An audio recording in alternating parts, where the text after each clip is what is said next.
ഇപ്പോൾ ഞാൻ നിൽക്കുന്നത് വയനാട് കൽപ്പറ്റക്കടുത്തുള്ള എസ്റ്റേറ്റിലെ പുതിയ ടൗൺഷിപ്പ് നിർമ്മാണ ഏരിയയിലാണ്.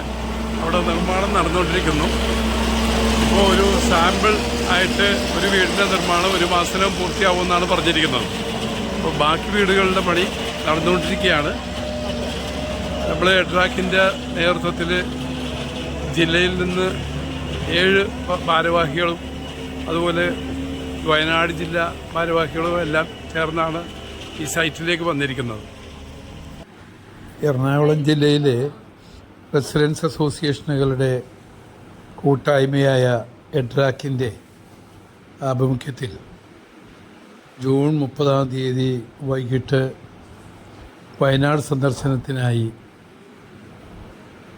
ജില്ലാ പ്രസിഡന്റ് രംഗദാസ് പ്രഭുവിൻ്റെ നേതൃത്വത്തിൽ ഭാരവാഹികളുടെ ഒരു 7 അംഗ സംഘം പുറപ്പെടുകയും 1 രാവിലെ വയനാട്ടിലെ എൽസ്റ്റൺ എസ്റ്റേറ്റ് സന്ദർശിക്കുകയും അവിടെ നിർമ്മാണം പുരോഗമിക്കുന്ന സൈറ്റ് സന്ദർശിച്ച് ആ ടൗൺഷിപ്പിൻ്റെ പ്രവർത്തനം മനസ്സിലാക്കുകയും ചെയ്തു. തുടർന്ന് റെസിഡൻസ് അസോസിയേഷനുകളുടെ സംസ്ഥാന കൂട്ടായ്മയായ കോർവയുടെ വയനാട് ജില്ലാ ഭാരവാഹികളും വയനാട് ദുരന്തത്തിൽപ്പെട്ടവർക്ക് പുനരധിവാസവും അതിജീവനത്തിന് വേണ്ടി പ്രവർത്തിക്കുന്ന ഒരു ആക്ഷൻ കൗൺസിലുണ്ട്. അതിൻ്റെ ഭാരവാഹികളും യോഗം ചേർന്ന് എറണാകുളം ജില്ലയിലെ റെസിഡൻസ് അസോസിയേഷൻ കൂട്ടായ്മയ്ക്ക് ഈ അതിജീവനത്തിന് എന്ത് ചെയ്യാൻ കഴിയുമെന്ന് പരിശോധിക്കുന്നതിനായി ചർച്ച നടത്തുകയുണ്ടായി. അതുപ്രകാരം ആക്ഷൻ കൗൺസിലിൻ്റെ ഭാരവാഹിയായ ശ്രീ മനോജിനെ ഇതിനായി ചുമതലപ്പെടുത്തുകയും ചെയ്തു. സൈറ്റ് സന്ദർശിച്ച ഭാരവാഹികൾ അവിടുത്തെ നിർമ്മാണ കമ്പനിയുമായി, ഉദ്യോഗസ്ഥരുമായി, അവിടുത്തെ തൊഴിലാളികളുമായി എല്ലാം സംവദിക്കുകയും ടൗൺഷിപ്പിൻ്റെ പ്രവർത്തനം എത്രത്തോളം വേഗത്തിൽ ദുരന്ത ബാധിതരായ വയനാട് നിവാസികൾക്ക് ലഭ്യമാവുന്നതിനെക്കുറിച്ചുള്ള വിശദമായ വിവരങ്ങൾ തേടുകയും ചെയ്തു.